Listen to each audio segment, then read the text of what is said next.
Say, man, the more interviews Quando Rondo does, man, the better he get at it. You dig what I'm saying, man? In this interview with him and DJ Akademiks, it was a pretty good interview overall. You dig what I'm saying, man? You can see that Quando Rondo is growing. You dig what I'm saying? He's getting better and better at how he articulates himself and how he answers questions. You dig what I'm saying? And how he get his point across. In this interview, in these next couple of clips I'm about to show y'all, man, he discussed his relationship with YB, having a little man syndrome when he was younger, survival mode, and they talked about King Von. And also, he got on DJ Akademiks' ass about trying to be slick, too, about how he asked them questions. Let's get to the content.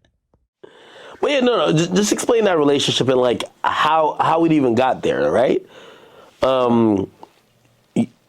You and YB and again, Bet, bro, a nigga fuck with YB. I love YB. You know YB love me and fuck with me. I know you a fan of YB. But it's nothing to explain. No. Pure love. I don't like. No. I don't Wait, know hold what on. to explain. I know that. You, No. You know everything. Being on go for real. Really standing on all 10. Really on some.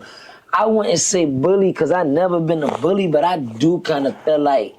You know how you got that, I say for me, probably not for him, but I had little man syndrome. Like, I knew I always was little, so I had to be like, I sort of kind of like man syndrome came from being locked up, though. Okay. And juvenile, knowing like, all right, this the lunch hall. It's 30 people in line. I could get my tray, go set my shit down, and spin back round in line and get another tray. And they gonna say, we passed out 30 trays, and whoever ain't got no tray, ain't got no tray. Me knowing, damn, this nigga 14, but this nigga 6 foot. My little man syndrome came from like being in a situation like that, to the point where I'm like, oh yeah, I'm about to be a big dog here. Everybody gorillas, I'm a gorilla. Everybody lions, I'm a lion. You feel me?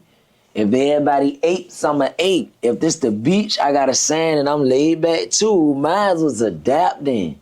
You feel me? That's how I feel. Like a nigga just had to, I know how to, boy, bro, I'm a magnet. I'm a magnet to whatever is going on in the environment. I'm a magnet enough to survive in whatever environment I'm placed in. You might be like, yo, well, certain other situations happen how it happened because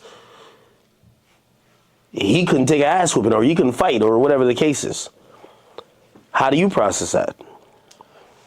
Man, I don't, bet, bro. Hey, I already told you, bet, bro. I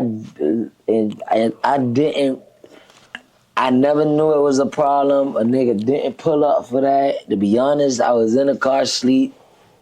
Didn't even know, like, I didn't know that other artists was gonna be there. Nothing like that. I knew I was going to the club for sure. That was our plan. Wait, so there was rumors that I was supposed to meet up there?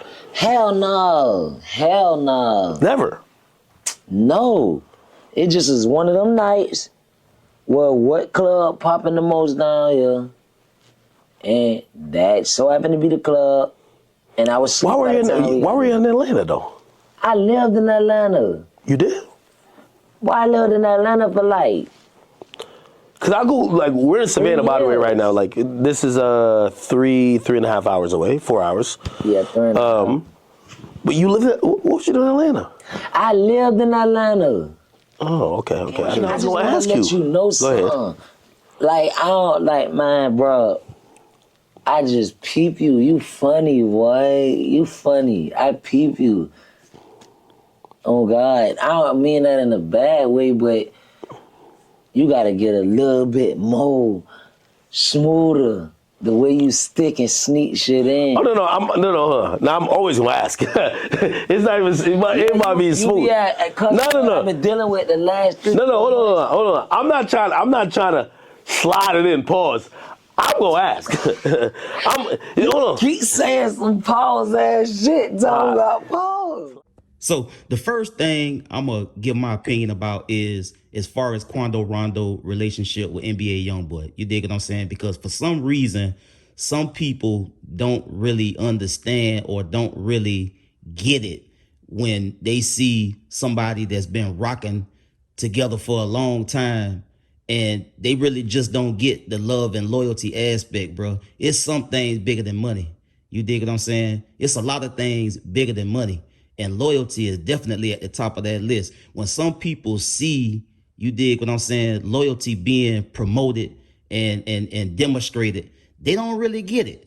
You dig what I'm saying? They look at it sideways and trying to, they be trying to find a flaw in it. Like, it got to be something to why these niggas really rock the way they rock. Nah, it really don't. You dig what I'm saying? And the only thing that lead me to believe is some people deal with people that's, or have dealt with so many people that were transactional, or they crossed them for some reason or another. So they look for it in everybody that they deal with. And I think that's a sad situation to be in when you don't even understand what loyalty is. You dig what I'm saying? NBA Youngboy and Quando Rondo have always been open about, they loyalty to one another and they genuine relationship with each other from the beginning.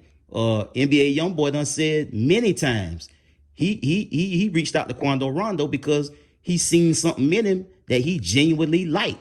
He rocked with him for who he was. And to this day, he ain't never made a dime off Quando Rondo. He don't take no money from Quando Rondo being in business with him on the label or otherwise. Quando Rondo, on the other side, has he has openly talked about, reaching out to NBA Youngboy for upwards of $1 million, and no questions asked, he sent it. And some people just don't get that, bro. And because they never experienced it with nobody that they rocked with out here in these streets. So they don't think it's real. They think it's a myth. So when they really see it, they don't believe it is what it is. They believe it's something to it. And a lot of times it don't be nothing to it. When you rocking with people, bro, on a genuine level, or done been around somebody for so many years, bro, it's nothing to it. It's just love and loyalty, bro. You just 10 toes down with a person that's just as real as you, or you see the potential in them and you just love them in a natural way. It ain't got nothing to do with, oh, it's something in it, or it's something in it for me, or I'm trying to see what I can get out of it, or I'm trying to see how I can benefit. Loyalty don't work like that, bro. You dig what I'm saying? That's first and foremost. And then as far as him being, talking about having little man syndrome and just kind of being a magnet to adapting. That's something that anybody that come from the trenches or come from the struggle or come from the gutter, bro, we all can relate to that. You dig what I'm saying? Because it's just a mechanism that trigger us to, like, we gotta make it.